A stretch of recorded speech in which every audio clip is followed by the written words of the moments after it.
Olá pessoal, tudo bem? Bem-vindos mais uma vez ao Marília Notícia Entrevista. Que bom ter você aqui com a gente. Toda quinta-feira no YouTube e no Facebook do Marília Notícia, não esquece. E hoje a gente está recebendo o deputado Walter Yoshi. Walter, muito obrigado por você vir bater um papo aqui com a gente. Prazer muito grande, Gabriel, estar participando contigo nesse podcast, formato novo, moderno, né? Pois é. E um prazer muito grande mesmo e obrigado pela oportunidade de estar contigo. Legal. Walter, antes da gente começar, eu queria falar da Menin, que patrocina e que acredita no podcast do Marília Notícia, nesse formato. Você vai ver que durante o programa, aqui no fundo, vai passar uma imagem do Menin Monde, que é o novo empreendimento da Menin. Fica ali no final da Avenida das Esmeraldas. É um empreendimento muito legal. São 33 espaços de lazer pensados para quem quer morar lá. Tem quadra de beach tênis, de vôlei de areia, de complexo de piscina, espaço para happy hour. É um design muito moderno, olha lá, são 33 espaços de lazer. É muito legal para quem está começando uma família. São apartamentos com plantas espaçosas. Vale a pena você conhecer. Vai lá em menin.com.br para conhecer o projeto. Faz um cadastrinho, o pessoal da Menin vai te atender super bem, mostrar a tabela. Mas corre porque já vendeu bastante e as obras estão para iniciar, tá bom? menin.com.br. Walter, obrigado mais uma vez e esse ano agitado, né? Ano de eleição. É isso aí, Gabriel. Ano super agitado, obrigado pela oportunidade. Estou aqui acompanhado do presidente da Câmara, meu grande padrinho aqui em Marília, vereador Marcos Rezende, e do ex-vereador Clóvis Melo, que está aí também compondo a nossa equipe. Legal, legal. Ô Walter, eu queria começando te perguntar sobre o âmbito nacional. Você sempre foi um político de centro, você se considera de centro. Como que você vê essa polarização tão grande que a gente provavelmente vai vivenciar nessas eleições? Parece que não tem nenhum candidato que vai conseguir ganhar fôlego aí para disputar a presidência. Eu digo, me parece que vai acabar ficando entre Bolsonaro e Lula. Como que você pensa aí, sobre isso e como que você vê a situação? Olha, Gabriel, o meu partido, o PSD, que eu ajudei a fundar, do nosso ex-ministro Gilberto Kassab, presidente nacional do partido, nós tentamos construir uma terceira via. Nós tentamos trazer Rodrigo Pacheco, que é o presidente do Senado, é uma figura, é um homem público jovem e que seria um grande candidato para poder nos representar. Mas, infelizmente, ele, por opção própria, decidiu permanecer no Senado e concorrer a mais um mandato no Senado. É uma pena que isso esteja acontecendo. Nós estamos vendo a movimentação de vários partidos, vimos toda a fragmentação do próprio PSDB, a tentativa deles de construir uma terceira via e agora o apoio que está sendo dado a Simone Tebet. Com todo respeito, é uma senadora que nós respeitamos muito, é uma mulher que participa bastante aí da política, inclusive teve uma exposição muito grande na CPI da Covid, o que deu para ela essas condições de ser a pré-candidata nesse momento, tentando representar uma terceira via que está se construindo. Nós temos o Ciro Gomes, que não sai dos 7%. Fica ali sempre no mesmo patamar, né? Fica no mesmo patamar, está disputando, mudou um pouco o discurso, está trazendo o discurso mais para o centro, né? E estamos vendo essa polarização que a gente sente que ao longo dessas últimas semanas e dos últimos meses, pelo visto, nós não vamos escapar dessa situação. Uma pena que isso esteja acontecendo, porque enfraquece o debate. Nós precisamos debater o Brasil. Nós precisamos debater o que realmente é importante para o nosso país. Fica só uma troca de acusação, parece. E fica essa troca de acusações e troca de ideologias, né? Tanto de um lado como de outro. Nós precisamos, sim, debater propostas para o nosso país, né? É isso que eu pretendo fazer quando chegar lá também. Então, nós precisamos agora de sair dessa crise, dessa pandemia. Nós precisamos debater projetos para o nosso país. Legal. Você é pré-candidato agora a deputado federal aqui pela região de Marília, né? Eu queria até entrar nesse assunto. A gente tem, historicamente em Marília, a gente tem uma votação muito alta em candidatos que são midiáticos, vamos dizer assim. O Eduardo Bolsonaro, a Joyce Hasselmann, o Tiririca e alguns outros foram muito bem votados aqui em Marília. E a gente vê que são deputados que, com todo respeito, obviamente quem vota tem todo o direito de votar neles, mas eles não participam ativamente do que acontece em Marília e nas cidades da região. Trazem poucos recursos, nunca visitaram a cidade. E está acontecendo uma campanha para a população entender que precisamos votar em deputados que a gente possa cobrar, que estejam na cidade e que tenham uma relação com o município. Queria que você comentasse isso e falasse o que você pensa a respeito também. Olha, eu concordo totalmente com essa posição, né? Com todo respeito a esses deputados e deputadas que se elegeram nessa última eleição, que são parlamentares muito conhecidos, são muito atuantes nas redes sociais, né? Inclusive alguns vieram na onda do presidente Bolsonaro, foram eleitos por essa onda, né? Mas não tem vínculo com o município. Eu, por exemplo, sou a favor do voto distrital misto. Eu sou a favor de um trabalho que a gente faz aqui na região, representando a região, né? Onde o trabalho é focado nas cidades da região. Eu, por exemplo, moro em Marília, voto em Marília, né? Desde 2008 eu voto aqui na cidade de Marília, com muita honra. Não nasci aqui, não nasci na cidade, mas assim, a cidade me adotou, criou um vínculo muito grande com a cidade, né? Então, ao longo desse tempo, eu vim trazendo recursos para Marília e para toda a região. É muito importante nessas eleições que os governantes, principalmente os prefeitos, a opinião pública, possa fazer uma grande conscientização dos eleitores. Primeiro que é importante votar. Sim. Né? Não adianta você jogar fora o voto. Vai ter muita gente que não está a fim de votar. Que não está a fim de votar. A última eleição, infelizmente, teve a pandemia, as pessoas com mais idade, outras pessoas com medo também não foram votar. Era uma outra situação. Hoje, com a pandemia mais controlada, as pessoas terão mais condições seguras de votar. É muito importante que o eleitor vote, que ele expresse a sua opinião pelo voto e que ele cobre o seu governante, o seu deputado estadual, federal. Agora, geralmente, presidente da República e governador, o eleitor sabe em quem votar. E o deputado fica para o final. O deputado federal estadual é uma decisão de última semana, de últimos 10 dias. É verdade. Tem eleitor, Gabriel, que pega um santinho no chão. Ainda tem isso, pega né? aquele santinho e vota naquele candidato, sem saber quem ele é. Sem ter a menor ideia de quem que seja. Sem ter a menor ideia. Então, assim, não precisa ser no Walter Iosh, mas que vote no candidato da cidade, da região, que ele possa cobrar. Aquele que tenha compromisso com a cidade e da região. Eu acho que essa eleição vai ser um pouco diferente da outra. Nós vamos ter os deputados midiáticos, novos vão surgir também, né? Aqueles muito colados tanto ao Lula quanto ao Bolsonaro vão surgir. E aqueles muito conhecidos também no YouTube vão surgir. Mas é importante que a gente possa votar com muita segurança, serenidade e consciência. Chegando lá, vamos fazer o exercício aqui que o senhor seja eleito.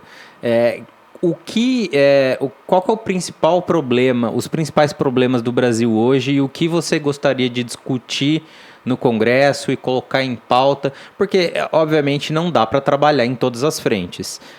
Qual seria o seu foco de atividade parlamentar?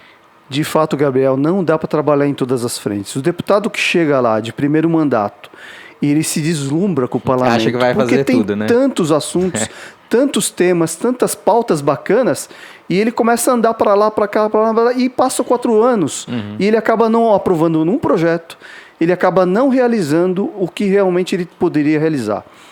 Eu, com essa andança que eu tenho feito aqui na região, tenho conversado muito com líderes, com prefeitos, com vereadores, com professores, com médicos, com associações comerciais. A gente está sentindo que essa eleição é a eleição onde nós vamos debater muito as oportunidades de criar empregos no nosso país, principalmente para a nossa região. Essa pandemia deixou uma consequência muito séria. A gente vê em cidades grandes como a cidade de São Paulo, moradores em situação de rua aumentando, né? Pequenos negócios e grandes negócios que fecharam durante a pandemia. É claro que alguns empreendedores muito inteligentes souberam utilizar o momento da pandemia, que através do negócio digital, por exemplo, cresceram muito. Sim. Então eu costumo dizer que o dinheiro trocou de mãos nessa pandemia. É verdade. Mas ela deixou consequências muito sérias. Pessoas que perderam negócios, ficaram desempregadas, outros que já tinham emprego, mas perderam emprego. Nós temos que criar oportunidade para essas pessoas. Nós temos que criar também programas de capacitação, tipo esses programas que nós temos até aqui perto em Pompeia, na Fundação Jacto. É um projeto que nós levamos para lá, que foi a FATEC. Eles têm um curso de mecanização que só tem aqui no Brasil e nos Estados Unidos. Legal. Então nós temos que construir projetos como esse, né? E lá como legislador, como deputado federal, eu gostaria de trabalhar nesses projetos que possam fomentar o empreendedorismo e o emprego. Você consegue, né? fazer essa conexão para vir os investimentos para a região. Para né? chegar os investimentos. E visitando cidades pequenas também, nós estamos vendo o esforço dos prefeitos para impulsionar os seus distritos industriais. Eu estava hoje falando com o vereador Marcos Rezende de como Marília tem crescido. Né?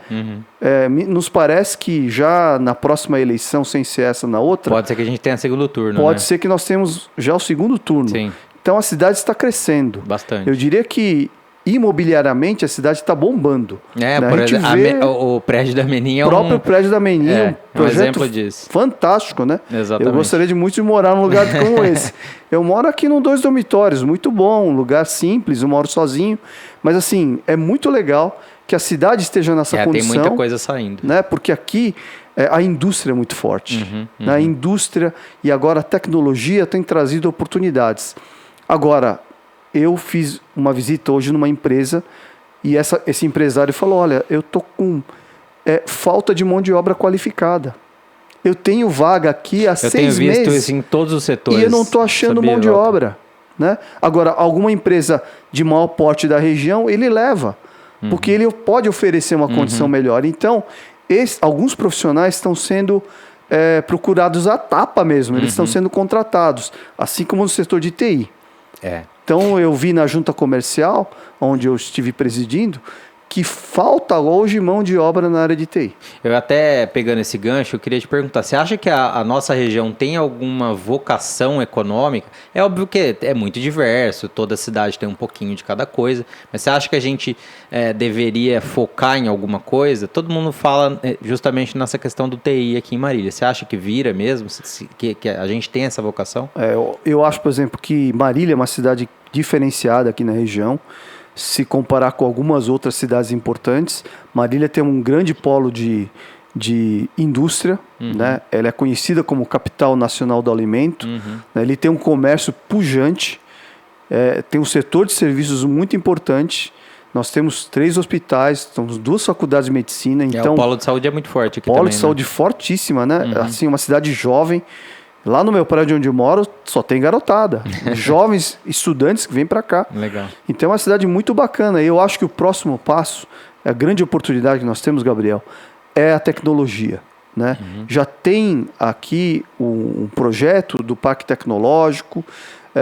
E eu acho que Marília pode ser o meu sonho, viu? Eu acho que é meu sonho. Eu quero levar isso como um dos projetos para Brasília, que Marília seja um grande polo, que seja o Vale do Silício do Centro-Oeste paulista. Legal. Essa questão está um pouco travada no governo do estado. O senhor estava fazendo parte do governo do estado, até agora estava na junta comercial, né, se eu não me engano. Como que você vê o trabalho feito do governo do estado para Marília nessa gestão? O Dória saiu agora, tá, o Rodrigo Garcia. Eu não sou tão fã assim do Dória, mas eu não acho que ele merece essa fama que ele levou. Eu acho que o Bolsonaro acabou colando a fama nele que não é a realidade, né? Como que você vê como foi feito esse trabalho do governo do estado? Acha bom, médio? Queria que você comentasse isso. Como um dos integrantes do governo, quando eu recebi o convite para participar da junta comercial, para mim foi um privilégio muito grande, porque é uma autarquia centenária e com muita burocracia, ainda papel, nós conseguimos fazer uma grande transformação digital. Nós conseguimos deixar essa marca na junta e eu participei de várias reuniões do secretariado. É um sistema diferente de fazer gestão, Eu vi que tanto o governador quanto o vice-governador, então vice-governador, hoje governador Rodrigo Garcia, tocaram aquele governo, têm feito um trabalho buscando realmente eficiência, competência, com muita competência e poder fazer as entregas. Marília não fugiu disso. Eu vi aqui que recentemente o governador esteve aqui, anunciou um valor importante, inclusive, sim, para o Parque Tecnológico, para projetos da saúde. Eu acredito que no passado recente, Marília nunca recebeu tanto recurso como agora. Agora é importante fazer a execução desses recursos que estão chegando. Então, eu acredito que dentro da possibilidade o governo se esforçou para fazer essas entregas. Como que o PSD vai se posicionar na questão estadual? Olha, na questão estadual, o PSD terá um candidato a governador. O nome dele é Felício Ramute, foi prefeito de São José dos Campos, estava no seu segundo mandato, um prefeito muito reconhecido, principalmente porque implementou cidades inteligentes, uma visão moderna de fazer gestão, e ele abriu mão do seu mandato, do seu segundo mandato, para colocar o seu nome à disposição do Estado de São Paulo. Nós estamos muito felizes porque é um nome que agrega para o partido, ele vai representar o nosso partido. É claro que o Felício não é conhecido, o nosso desafio é dar exposição para o prefeito Felício, potencial candidato ao governo do Estado de São Paulo, e poder vir aqui a Marília também para mostrar o seu trabalho. É um desafio muito grande, porque nós temos aí outros candidatos muito conhecidos, né? Eu diria que, diferentemente da eleição nacional, onde a tendência é ver essa polarização, esse discurso de um contra o outro, nós teremos aqui 3, 4 candidatos a governador. É um arranca-rabo danado aqui, né? 3, 4 candidatos que têm capacidade, que são bons nomes, e nós teremos um debate muito rico. Eu acho que aqui no governo nós teremos aí uma oportunidade muito bacana de ouvir o debate. E o eleitor vai poder escolher com consciência, fazer a sua escolha. Eu perguntei na questão estadual, eu queria saber também na nacional, porque, por exemplo, em Minas Gerais, o Calil vai com o Lula, já está meio que decidido isso. Em outros estados, tem gente que vai meio que com o Bolsonaro. Está aberto? O Kassab é o grande mandatário do partido. O que ele decidiu? O Kassab é um grande maestro. Ele sabe conduzir o partido com muita habilidade. Ele dialoga com parlamentares que eu convivi em Brasília, que são Bolsonaro, outros que são Lula, deputados senadores. Você viu na CPI da Covid a participação de Otto Alencar e também de Omar Aziz, que são Lula, né? Por outro lado, nós temos Ratinho Júnior, que é o governador do Paraná, que está indo muito bem e tem vínculo muito estreito com o próprio Bolsonaro. Sim. Então, nós tentamos ter um candidato próprio, nós não tivemos o êxito de conseguir a tempo um candidato próprio que pudesse defender as nossas ideias. Então, o partido decidiu, o partido liderado pelo Gilberto Kassab, decidiu ficar neutro nessas eleições, deixando livre para todas as bancadas do Senado e da Câmara, para chapas, eles escolherem o candidato que se sentirem mais confortáveis. Então o partido não vai ter lado nessa eleição. Legal. Vou te colocar numa saia justa aqui. Você já tem alguma percepção de voto? Óbvio, voto é secreto, mas você gosta do governo, não gosta? Como que você avalia isso? Eu acho que o governo fez coisas boas. O governo tem bons ministros, né, que têm feito as suas entregas. Por outro lado, nós tivemos muita confusão na condução da pandemia, né? Confusão, você está sendo generoso, né? Foi horrível a condução da pandemia. Poderia ter feito entregas melhores, né? Como todos os governos. Então, eu acho que nós perdemos algumas oportunidades, né? Por outro lado, eu acredito que nessa eleição nós teremos a oportunidade de fazer uma escolha consciente. Nós temos que fazer escolha consciente. Eu vou trabalhar pelo Brasil. Eu acho que, independente dessa polarização, quem chegar a Brasília tem que estar comprometido com o local, com a sua base, com Marília, com a região, tem que estar comprometido com os bons projetos para o Brasil, independente do presidente da República que foi eleito. É claro que com muita responsabilidade nós temos que fazer o bom diálogo, né? O senhor falou do voto distrital misto, que é o sistema que é a favor. Eu queria que você explicasse isso para quem está assistindo a gente, como que funciona isso, quais as opções e por que não sai esse tipo de reforma. Porque o que a gente está vivendo hoje realmente não é bom, assim, é claramente que não funciona. É interesse de quem está no próprio Congresso manter do jeito que está? Você que já vivenciou lá há muitos anos, queria que você falasse um pouco disso. Olha, Gabriel, excelente pergunta. Na verdade, o motivo pelo qual o parlamento tem dificuldade de fazer a mudança do sistema eleitoral é justamente porque quem está lá tem medo de mudar o sistema da forma como ele foi eleito. Uhum. Se o sistema que está funcionando em vigor hoje é o que está vigente, né? Uhum.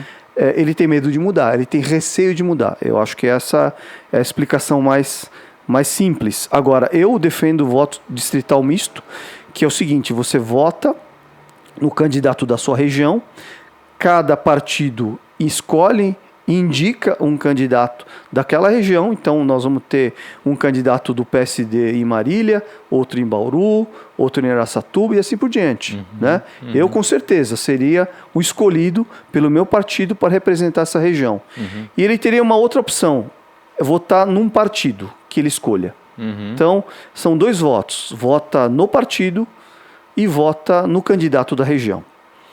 Votar no partido é importante porque um país que tem mais de 30 partidos, nós não temos partido. As ideologias são muito, assim, os programas são muito parecidos, você praticamente não tem uma ideologia, tirando as mais conhecidas. Parece que virou um balcão de negócio. Parece que é tudo misturado, né? Então nós temos que reduzir o número de partidos, né? Isso já está acontecendo lentamente, mas está acontecendo. E com isso, o eleitor passar a escolher partido também, passar a entender a ideologia de cada partido. É importante. Esse negócio da ideologia de cada partido, a gente tem visto aí algumas assim, notícia do dia a dia que deixa a gente bem triste. Assim. Parece que a ideologia da brutalidade vem permeando um pouco a sociedade brasileira. Uma coisa que me deixou estarrecido, e todo mundo, foi a decisão da juíza lá, da menina que foi estuprada, pequena, e ela não permitiu o aborto. Esses dias, acho que ontem, se eu não me engano, não sei se o senhor viu, uma procuradora que foi brutalmente espancada em registro. E o delegado não entendeu como flagrante aquela situação e não prendeu o agressor. Tava claro, a mulher estava sangrando, tem vídeo dela sendo espancada. Como que o senhor... Eu enxergo que houve uma virada aí, as pessoas ficaram meio boçais, assim, eu não sei como falar isso. Mas você enxerga isso também? Talvez, assim, uma contaminação da política e da pauta de costumes no dia a dia dos brasileiros, inclusive de autoridades, como você disse, né? Isso. Procuradores, promotores, delegados, pessoas que têm suas funções na sociedade sendo meio que contaminados, né? Exatamente. Por essa, digamos, ideologia, Parece que não... E assim, a gente fala dos dois lados, tanto dos dois lados. Tanto para o campo mais à direita, quanto mais à esquerda. Parece que as pessoas não se atentam ao dever profissional delas e, às vezes, até o dever como cidadão, né? Você tem enxergado isso também ou não? Aos poucos a gente começa a enxergar essa situação. É uma pena que isso esteja acontecendo. Acho que no Brasil nunca se viu tanto radicalismo como hoje, né? É uma pena que isso esteja acontecendo. Espero que a gente possa, ao longo desse tempo, poder ter mais consciência e que as pessoas tenham realmente noção real das suas funções e que se possa conduzir de forma mais, assim, no bom senso a essas situações. Mudando completamente de assunto, eu lembrei agora que eu ia fazer uma pergunta e tinha acabado esquecendo. O Rodrigo, a gente falou do Rodrigo Garcia, ele veio aqui, anunciou muita coisa, o senhor já disse. Mas o senhor não acha que o eleitor está um pouco cansado disso, de anunciar muita coisa em ano de eleição e aí nos outros anos não aparece? Você não acha que isso acaba revoltando quem vai para a urna? Olha, talvez seja a percepção daquelas pessoas mais conscientes, né? Talvez as pessoas mais simples, aqueles eleitores que estão lá no dia a dia, talvez não tenham essa percepção, não sei. Mas o povo também não é bobo, né? Não. Quando chega o ano de eleição, aparece tudo, né? E não é só no estado de São Paulo, né? Em todos os Isso lugares. acontece na prática do dia no eleitoral, né? Então, no ano eleitoral se entrega tudo. Agora, muitos projetos são anunciados, autorizações feitas, mas isso só acontece logo depois da eleição ou talvez no ano que vem, né? Então, essa é uma prática que eu acredito que o eleitor, aos poucos, vai se conscientizar e vai ficar cada vez mais crítico com relação a esse tipo de atitude.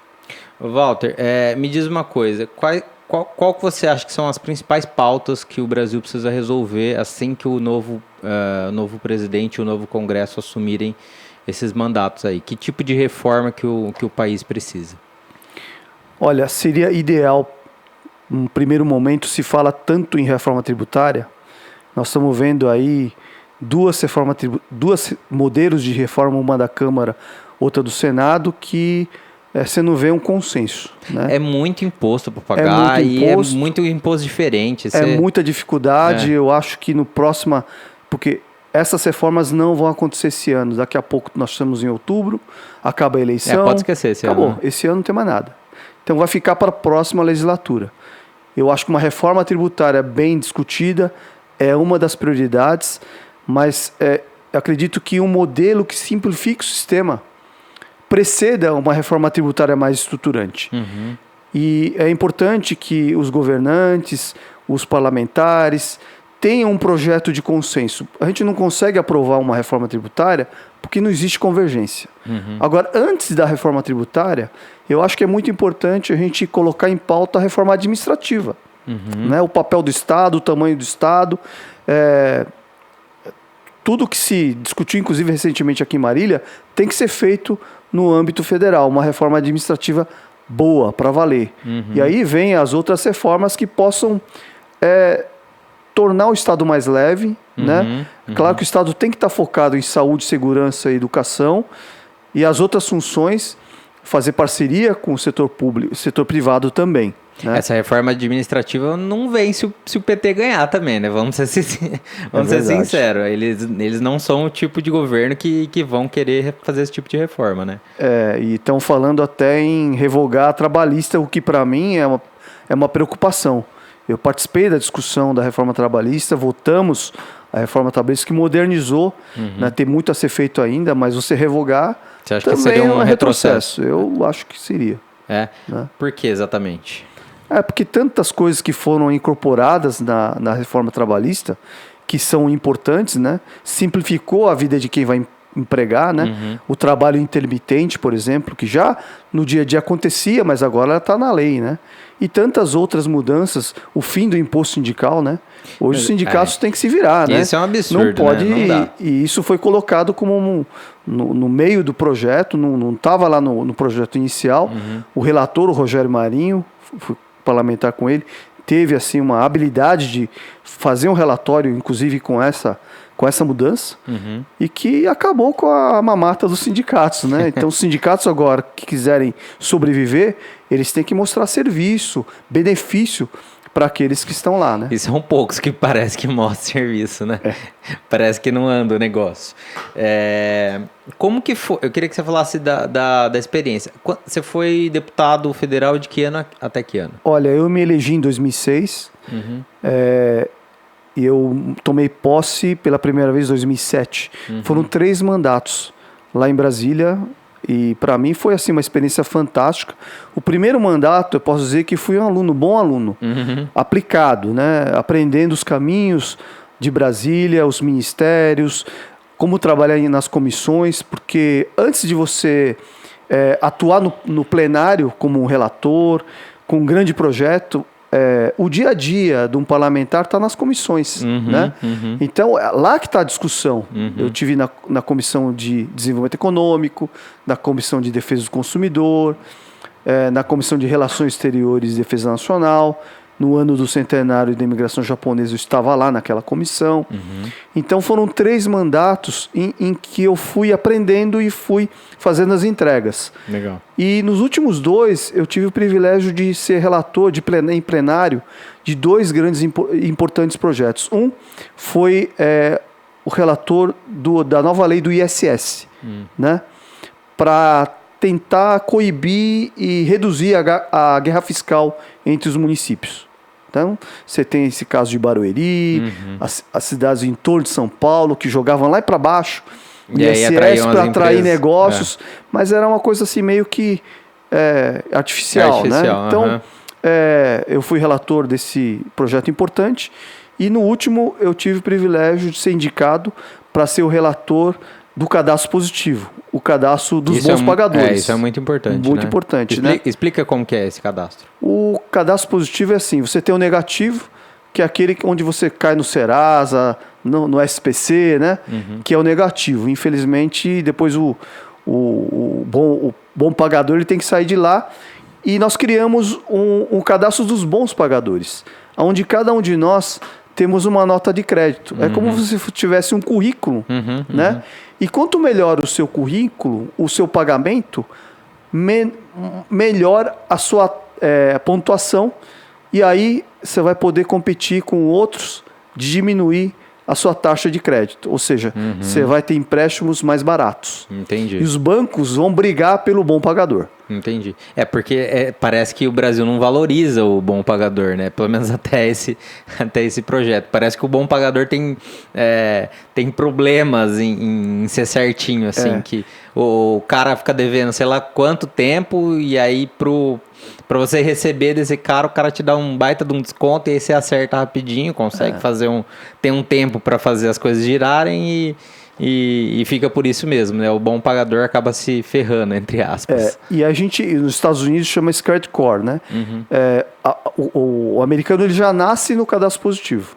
Ah, é? Ele já nasce, ele começa a receber uma pontuação, né? Porque ele já está dentro do sistema. Aqui no Brasil, para você entrar no sistema, agora você entra no sistema, nós mudamos a lei, você já está no sistema. Se você não quiser ficar lá, você pede para ser excluído. Ah, entendi. Então, no Brasil funciona dessa forma. Essa foi a solução que nós achamos para poder viabilizar o cadastro positivo. E com o tempo, nós vamos ter cerca de R$1 trilhão de oferta de crédito no mercado. Ou seja, vai ter mais oferta, mais dinheiro circulando em busca do bom pagador. Isso vai ativar a economia. Lógico, né? E gera emprego, né? E gera emprego. Então, foi um projeto muito importante que eu tive o privilégio de participar. E aí, mais um detalhe. Aquele pequeno consumidor que não é bancarizado, o sujeito não tem ainda conta em banco, mas ele é muito responsável. Ele vai na Casas Bahia, tem o crediário lá Paga e ele o carnezinho dele. faz questão de pagar. Porque lá ele tem a pontuação dele. Né? No médio e longo prazo, agora, com os bancos digitais, com a facilitação de você abrir uma conta em banco, a tendência é a gente aumentar o número de pessoas bancarizadas e essas pessoas fazem parte do cadastro positivo. Isso vai impulsionar a nossa economia. Nós estamos falando novamente de oportunidade, emprego, renda, dinheiro circulando na economia. Você contou essas experiências que você teve dentro do Congresso, mas tem alguma história marcante ou alguma coisa, alguma experiência que você não esquece de todos esses anos lá dentro?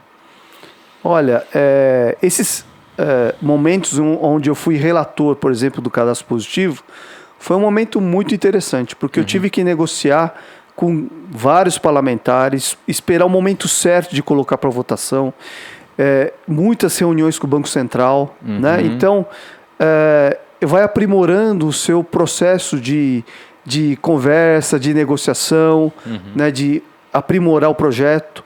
E a gente sabe que para você aprovar um projeto é necessário convergência.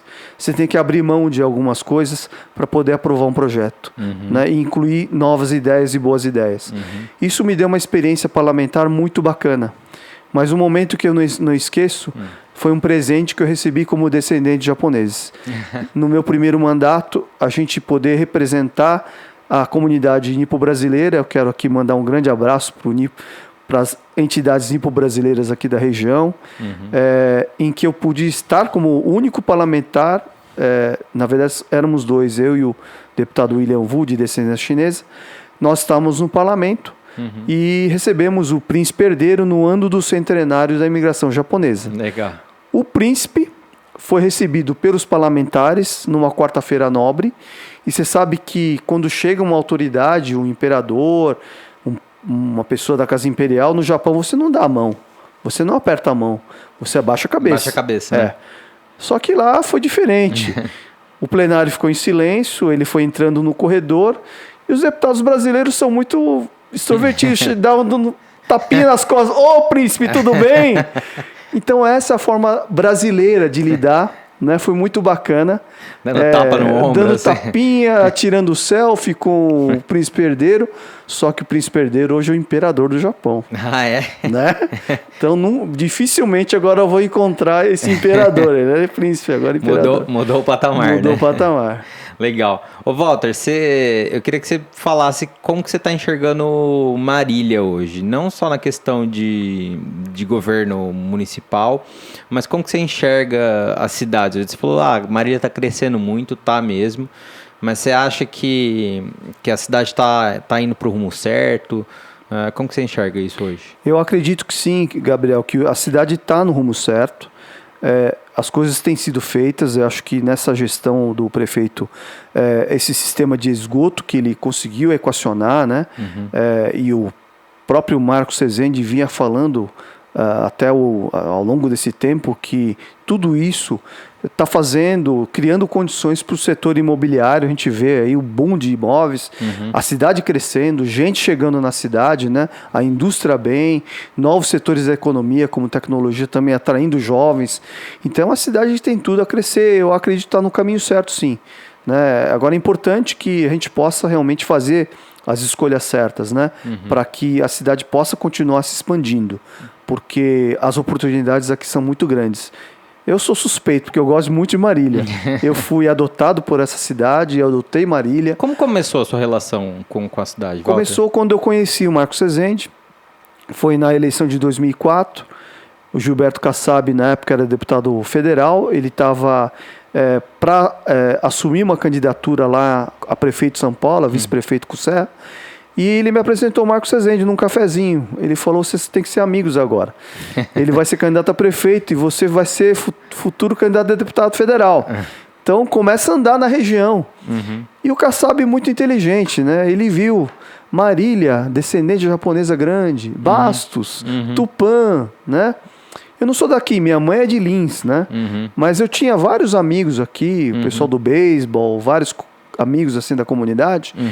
E tudo foi fluindo de forma natural, né? Mas foi assim que eu conheci Marcos e conheci mais profundamente a cidade de Marília. Aí você começou a vir para cá e começou a conhecer todo mundo, né? Vamos dizer todo assim. mundo, inclusive o grande Dr. Milton Ted, que eu guardo com muito carinho. Ontem estive na Santa Casa, Legal. Vi a foto dele, é uma pessoa que me acolheu, que me recebeu assim muito bem, sempre preocupado comigo. Walter, eu quero te dar alguns conselhos, aqui em Marília assim, toma cuidado com isso. E assim fizemos uma grande amizade. Ele foi uma das pessoas que eu tenho uma grande consideração. E tantas outras pessoas que eu conheci, né? E agora conhecendo essa galera jovem, né? Pois é. É muito bacana, que é uma cidade super jovem. Que vai passando a geração, né? Perfeitamente. Você falou da Santa Casa, você sempre teve um compromisso muito grande com a questão da saúde, de repasse para a saúde, né? Queria que você contasse um pouco desse histórico aí e como que funciona, porque as pessoas não entendem exatamente de como vem o dinheiro do governo federal para cá através de um deputado. Tá. Primeiro, deixar claro para quem está nos assistindo e ouvindo que todos os parlamentares no Brasil, sejam deputados ou senadores, eles têm direito a fazer indicações no orçamento geral da União. Então, um pedacinho do orçamento geral da União é que a gente faz a nossa participação. Assim como nós, deputados federais, conhecemos a nossa região e sabemos das necessidades, das demandas, muitas vezes um ministro da Saúde, um ministro do Desenvolvimento Regional, de infraestrutura, ele não conhece as cidades, ele não tem noção do que realmente é necessário. Da mesma forma, o vereador. O vereador está no seu bairro, está na região, ele sabe o que precisa. E ele ajuda o prefeito fazendo as indicações. Nós fazemos a mesma coisa. E aqui no sistema brasileiro, nós podemos participar desse orçamento. Então, a gente faz as indicações e essas indicações depois são referendadas quando o orçamento é aprovado. E aí os ministérios, antigamente, não eram obrigados a executar o orçamento, né? Principalmente quando você é um parlamentar de oposição, e aí muitas vezes o orçamento não chega aqui, mas quando você tem hoje o orçamento impositivo, você tem aquela parcela obrigatória. E geralmente as emendas para a saúde, elas são obrigatórias. E desde que eu fui eleito deputado federal aqui pela região, através do vereador Marcos Rezende, conhecendo todo o sistema de saúde, a gente vem fazendo indicações, tanto para a Santa Casa, como para o HC, como para a Unimar, e para as entidades também filantrópicas, como a ACC e outras entidades filantrópicas também recebem recursos orçamentários da União. Ô Walter, a gente percebe, puxando um pouco também do gancho da saúde que a gente falou, as instituições são muito importantes para o desenvolvimento de um país, de uma cidade, de tudo, na verdade. Na Petrobras agora, a gente está tendo um problema que teve a tal da lei das estatais, né? Que o Bolsonaro, na verdade, ele tem problema para mexer no conselho da empresa, ele não consegue ter uma ingerência tão grande na Petrobras e com isso ele não consegue, entre aspas, né, abaixar o preço do combustível tão diretamente assim, ele tem esses problemas. Tem muita gente que defende que o governo não pode ter uma interferência tão grande nas empresas, e tem gente que acha que tem que ter mais pulso firme, vamos dizer, nas empresas ou em outros setores da sociedade. Como que você enxerga isso? O que você acha que é o ideal para as instituições? Eu acho que a Petrobras é uma empresa de capital aberto, mas é uma empresa estatal. Ela tem capital próprio do Estado e tem capital de terceiros, né? E ela tem que seguir a sua governança, né?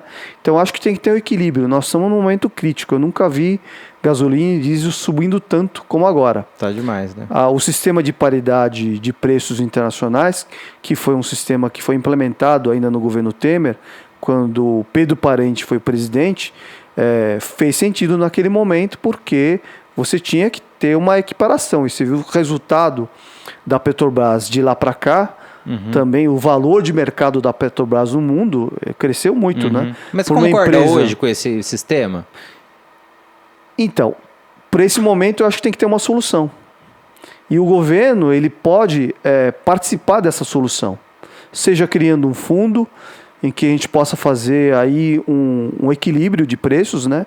Ou seja, as medidas estão sendo discutidas aí do ICMS, ou até de pegar uma parte da própria Petrobras, do fundo da Petrobras. Eu acho que tem que ter hoje algum mecanismo para resolver essa situação nesse momento, né?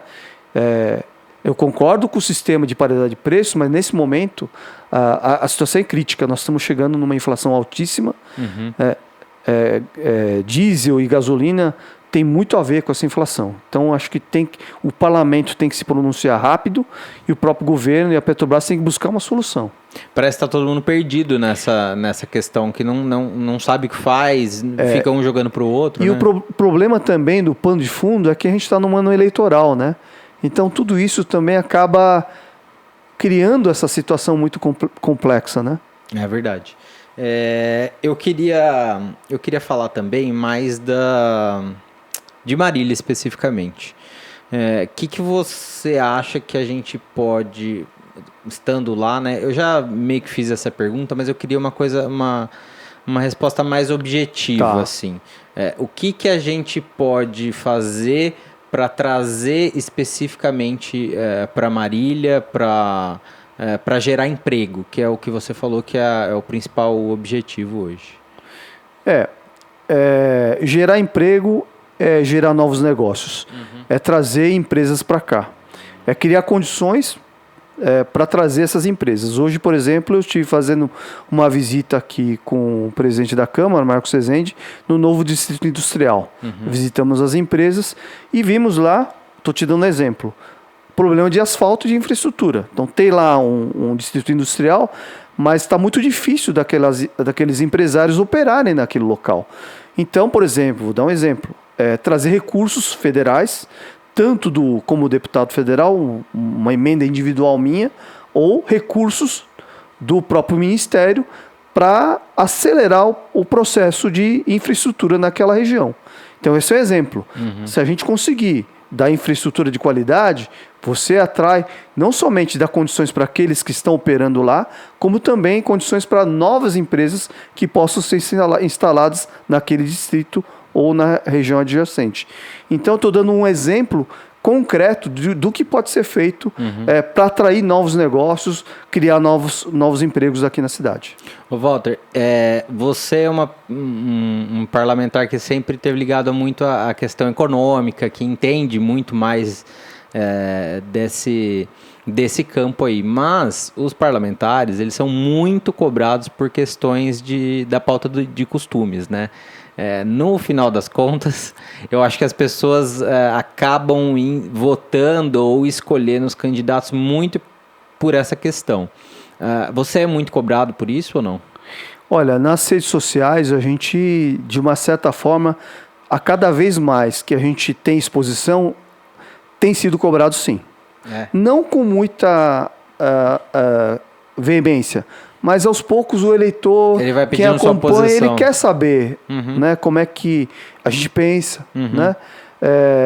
E infelizmente a atividade nossa no parlamento, quando você discute uma pauta econômica, né, uma reforma tributária que vai ajudar o nosso país, ela não é valorizada muitas vezes pelos nossos eleitores. Os eleitores estão vendo outros aspectos, né? Aspectos que não deixam de ser importantes. É importante a gente estar aqui ouvindo, vendo as necessidades. É importante que o eleitor também nos conheça e que se identifique, né? Eles tendem a se identificar com algum tipo de parlamentar. Se eles estão muito ligados à pauta de costumes, eles vão votar naqueles, né?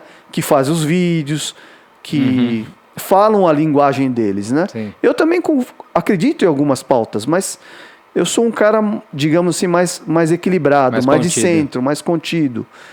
Então, talvez esse tipo de perfil, como o meu, seja mais difícil aí de ter a conquista do voto. Que tipo de pauta? Agora que você falou, eu quero saber também. Que tipo de pauta que você defende nessa questão dos costumes? Dá um exemplo aí pra gente. Eu sou um cara meio que conservador em algumas pautas, né? Como, por exemplo, o aborto. Eu não sou a favor do aborto, né? Tá. Eu sou a favor de que se utilize a legislação existente, mas que se cumpra a legislação. Do jeito que está, hoje está ótimo. Do jeito que está ótimo, né? Então, muito ligado a essa questão da espiritualidade, eu sou um cara também que tem espiritualidade. Vou para a igreja.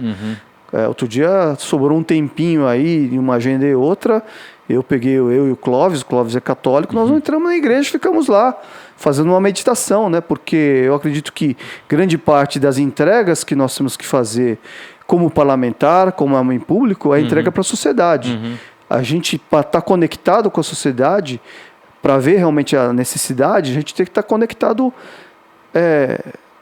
assim com o mundo espiritual, né? Então tem tudo muito a ver com isso, né? Então, nesse ponto, eu diria que eu sou meio que conservador, né? E a questão das drogas, você é conservador também? Eu também sou conservador. Eu acho que eu não sou a favor das drogas. Eu acho que tem que ter consciência. Da legalização de algumas, assim, vamos dizer. Porque o argumento é de que isso mataria o dinheiro do tráfico, o dinheiro do crime e reverteria isso para imposto e com esse dinheiro a gente trata a saúde pública. Esse é o argumento, basicamente, muito resumidamente, assim. Você não enxerga dessa maneira? Eu não. Eu por exemplo, tem lá cannabis. Nos Estados Unidos liberou, né? Praticamente liberou geral, né? No começo havia lá um controle. Aliás, hoje está se tornando um grande negócio. Você fazer business com cannabis nos Estados Unidos. Não, saiu uma matéria no New York Times esses tempos aí que era um negócio bilionário. Muito grande. Por exemplo, eu sou a favor de utilizar essa matéria-prima para fazer remédio autorizado pela Anvisa. Porque tem pessoas que sofrem determinadas doenças e essa matéria-prima oriunda da cannabis é necessária. Então, tudo que estiver dentro da legislação, estou de acordo. Né? Então, a farmácia Marília conseguiu recentemente uma decisão favorável para manipular. Mas isso também é meio absurdo não deixar ainda, né? Porque tem gente que realmente tem uma melhora na qualidade de vida absurda com um negócio simples e ainda está proibido. Isso é uma coisa que eu acho que é um ponto pacífico, mas eu digo das outras coisas, do uso mais recreativo, assim. Não sou a favor, não. Nesse momento, nesse ponto, eu sou conservador. Eu acho que a gente não deve abrir uma brecha agora, porque a gente não sabe como vai ser a consequência disso. Prefiro ser conservador nesse ponto. Eu sou meio, digamos assim, meio careta, vai? Entendi. Eu sou meio careta nisso. Não, tá certo. E esse conservadorismo também vai para a parte econômica ou não? Em que aspecto? Eu quero dizer assim, tem algumas posições econômicas mais arrojadas. Por exemplo, a questão do teto de gasto. Você acha que a gente está numa crise? Eu estou chutando, porque eu realmente não sei, mas você acha que não seria o momento de furar esse teto para tentar gerar mais tração na economia? Uma coisa leva a outra, vamos dizer assim? Ou você é conservador nessa área também e acha que a gente não pode avançar esse sinal? Em princípio, eu seria conservador. Eu acho que o Brasil ele aprovou um projeto super importante, foi o teto de gastos. Né? Além da responsabilidade fiscal, que já existia, o teto de gastos nos trouxe um equilíbrio muito grande. Michel Temer acertou em aprovar esse projeto. Porém, em alguns momentos, como por exemplo no momento de pandemia, numa crise muito grande, o próprio governo dos Estados Unidos, eles furaram o teto deles. Né? Eu acho que se isso for feito com responsabilidade e no momento único, pontual, tudo bem, eu sou a favor. Agora, tem que tomar muito cuidado para que isso não se torne um hábito, né? Para esse novo governo, então, você acha que é uma furada, não funcionaria? Eu acho que tem que tomar muito cuidado. Eu acho que tem que ser tomado no momento necessário de crise e como responsabilidade. Aí tudo bem. Agora, você abrir uma vez, abrir duas, abrir três, acabou. Aí volta para o Brasil que nós tínhamos antes do... Com uma dívida que não para nunca, incontrolável, né? Porque é fácil o governante gastar. Agora, você controlar o gasto com responsabilidade, enxugar a máquina pública, né? Ser responsável para poder ter um Estado do tamanho que realmente precisa para fazer os investimentos, é o Brasil que nós precisamos, né? Principalmente ano de eleição, né, Walter? Como se gasta para fazer programa social, para entrega de obra. Parece que no ano de eleição o negócio aumenta. Pode tudo, né? Pisa no acelerador, né? Gastam demais. Mas é isso, Walter, a gente está chegando ao fim aqui. Uma pena, o bate-papo tá gostoso aqui, eu queria ficar conversando mais tempo aqui. Vixe, tem tanta coisa fora do assunto de política que eu queria conversar. Mas eu quero que você volte aqui, você vai estar sempre em Marília, né? Claro. Volta aqui para conversar com a gente. Eu tenho um monte outro de dúvida para perguntar. Dessa vez, a gente acabou, como tá gravado isso aqui, né? A gente vai colocar no ar depois e normalmente tem pergunta dos leitores. Mas da próxima eu vou abrir uma caixinha lá e o pessoal vai perguntando, vai fazendo as dúvidas. As dúvidas dos leitores do Marília Notícias sempre são bastante interessantes. Você escapou, porque elas são meio saia justa também. O pessoal... Dessa vez escapei. O pessoal pega meio pesado às vezes aqui. Mas obrigado mais uma vez por você ter vindo conversar com a gente. Um privilégio saber o que você pensa. Obrigado. E, por favor, volte mais vezes. Obrigado, Gabriel. Agradeço muito a chance. Agradeço a todos que nos acompanham. A região, Marília e região, me abraçou. Tenho um carinho enorme por essa cidade, por essa região. Espero poder continuar servindo aqui a nossa região, poder cumprir a missão como ser humano, como homem público. Eu gosto muito do que eu faço. E estar com você, Marília Notícias, eu te acompanho todo dia, viu? Que bom. Muito obrigado. Legal, gente. Obrigado mais uma vez você ter acompanhado a gente até aqui. Toda quinta-feira no YouTube e no Facebook do Marília Notícia. Não esquece de ir lá no menin.com.br, conhecer o Menin Monde, que vale a pena. É uma planta bem legal, com vários espaços de lazer projetados para o condomínio. Até a próxima, tchau.